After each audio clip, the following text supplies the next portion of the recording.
केंद्र सरकार को घेरने के लिए राष्ट्रवादी कांग्रेस पूरे देश में युवा अधिकार आंदोलन चला रही है। इसी कड़ी में राष्ट्रवादी कांग्रेस पार्टी के युवा राष्ट्रीय अध्यक्ष धीरज शर्मा साइबर सिटी गुरुग्राम पहुंचे। गुरुग्राम के युवाओं ने धीरज शर्मा का जोरदार स्वागत किया, साथ ही इस आंदोलन का भरपूर समर्थन दिया। धीरज शर्मा ने हरियाणा की मनोहर सरकार और केंद्र में विराजमान मोदी सरकार पर जमकर निशाना साधा। एक साल से किसानों ने किस तरीके से अपने अधिकार के लिए लड़ने का काम किया, मजबूर करने वाले ये किसान कौन है। इन्हीं से प्रेरणा लेते हुए इन लोगों ने अपने अधिकार के लिए लड़ा और इस सरकार को झुकाने का काम किया। इन्हीं से प्रेरणा लेते हुए हम लोगों ने युवाओं ने फैसला किया। आज युवाओं की, महिलाओं की, बेरोजगारों की, तो 2014 से मात्र जुमले और जुमले बीजेपी सरकार ने हमारे को दिए हैं। पिछले 5 दिन से शायद आप लोगों को पता होगा कि गुड़गांव के अंदर ही नहीं, पूरे हरियाणा के अंदर आंदोलन चल रहा है कि 134A जो सेक्शन है उसके अकॉर्डिंग जो गरीब तबका है, बीपीएल तबका है, उसे शिक्षा का अधिकार मिला हुआ है। 10% बच्चों को निजी स्कूल एडमिशन देते हैं, लेकिन हरियाणा सरकार ने पिछले 7 साल से जो निजी स्कूल हैं उनमें किसी भी निजी स्कूल को जो ग्रांट देनी होती है वो ग्रांट नहीं दी।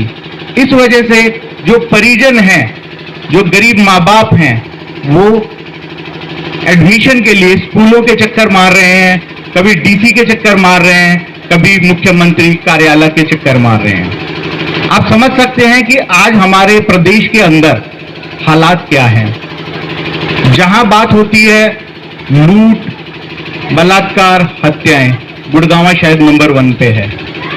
इसके अलावा अगर हम बात करें तो हरियाणा पूरे देश के अंदर ऐसा प्रदेश है जहां बेरोजगारी सबसे ज्यादा है।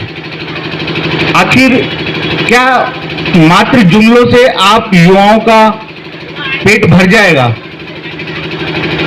नहीं भरेगा। ये बहुत कहते थे कि बहुत हुई महंगाई की मार, लेकिन उसी महंगाई की मार ने आज हमारे को मार रखा है। किसानों को धोखा दिया है। आज पूरे देश में बेरोजगारी चरम सीमा पर है। पढ़े लिखे युवा रोजगार के लिए दर दर भटक रहे हैं। मनोहर सरकार पर भी निशाना साधते हुए कहा कि मनोहर सरकार में हिंदू मुस्लिम विवाद बढ़ता जा रहा है। सरकार हिंदू मुसलमानों पर राजनीति कर रही है।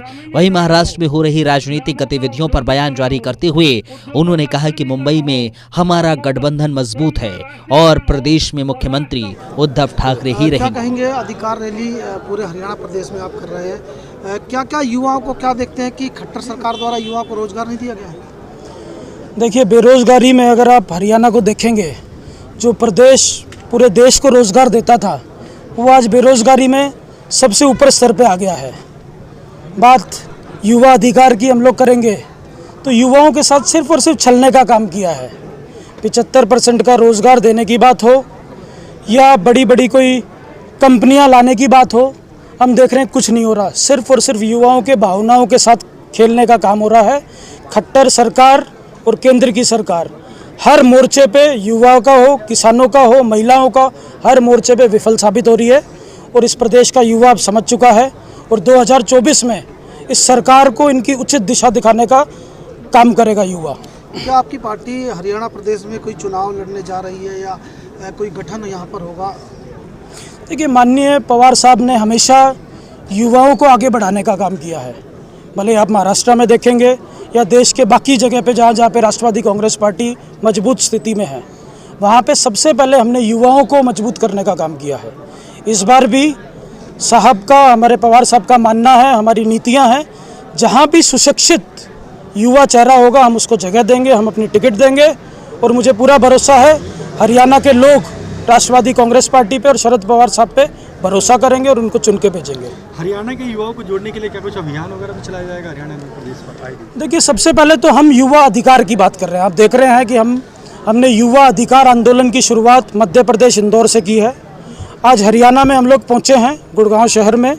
मुझे लग रहा है जिस तरीके से हमारे को युवाओं का समर्थन मिल रहा है, आज युवाओं के अधिकार की बात होनी चाहिए कोई भी पार्टी युवाओं के हक की बात नहीं कर रही है, सिर्फ और सिर्फ उनको बरगलाने का, भ्रमित करने का काम कर रही है।